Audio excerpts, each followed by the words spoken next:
এই প্রথম আমি কোনো ব্রাইড সাজানোর পর নিজেই অবাক হয়ে গেলাম। এই ব্রাইড প্রায় 3 মাস ধরে আমার কাছে সাজার জন্য ওয়েট করেছিল। এই ব্রাইডের ফেসটাকে খুব সুন্দর করে প্রিপেয়ার করার পর আমি একদম ফুল কভারেজ একটা ফাউন্ডেশন দিয়ে আমি বেসটাকে প্রিপেয়ার করছিলাম। একটা মজার ব্যাপার শুনবেন, এই ব্রাইডের সবকিছুই আগে থেকে প্ল্যানিং করা ছিল। উনি কি লিপস্টিক দিবে, কিরকম আই লুক করবে, কিরকম হেয়ার স্টাইল করবে, একদম pie to pie same to same আমাদেরকে দিয়ে করাইছে। এটা অবশ্য ভালো একটা দিক। যাই হোক, আমার কাছে সেদিন একটা পিয়ার এসেছিল জান্নাত কেকারি থেকে, আর বক্স ওপেন করার পর সাথে সাথেই দেখলাম খুব সুন্দর একটা কেক, যেটা খাওয়ার পর মনে হইতেছে পুরো আমি একদম কেকের সাথে একদম রসমালাই খাইতেছে। অনেক মজা ছিল, ট্রাস্ট মি। দেন দেখলাম রামিমস ফ্যাশন ওয়ার্ল্ড থেকে আমার জন্য খুব সুন্দর একটা টি শার্ট পাঠানো হয়েছে। এটা কিন্তু আমি অলরেডি পরে ফেলেছি। চলেন এবার ভিডিওতে ব্যাক করা যায়। আর এই যে আই মেকআপটা করছি না, এটাও কিন্তু আপুর চয়েসে ছিল।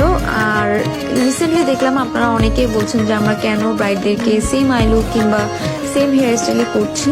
আসলে দেখেন, আমাদের এই যে ব্লগগুলো যে আপনাদের কাছে পৌঁছায়, আপনারা নিজেরাই কিন্তু ছবি দিয়ে দিয়ে বলেন যে উনার মতো সাজাই দেন আমাকে। তো আপনারা যদি সেম চান, আমাদের ব্রাইডরা যদি সেম চায়, আমি কি করবো বলেন? বলে রাখি, আমার পার্লার থেকে আপুর বাসা প্রায় যেতে 2 থেকে 3 ঘন্টা সময় লাগে। এতটুকু জার্নি করে মেয়েটা আমার কাছে আসছে, আমার কাছে খুবই ভালো লাগছে। ইভেন তো আপু আমাকে এটাও বলছিল যে আপু জানেন, আমি বাসায় লিটারেলি যুদ্ধ করে আমি আপনার কাছে বুকিংটা করছি। আর ভাইয়া তো নাকি বলেই ফেলছে ব্রাইডকে যে এই রিয়াপুটা কে, উনাকে আমার দেখতেই হবে, তুমি এই রিয়াপুর জন্য এত দূরে গিয়ে সাজতেছো। তো যাই হোক, আপুর ড্রিম ছিল আমার কাছে সাজার জন্য। I am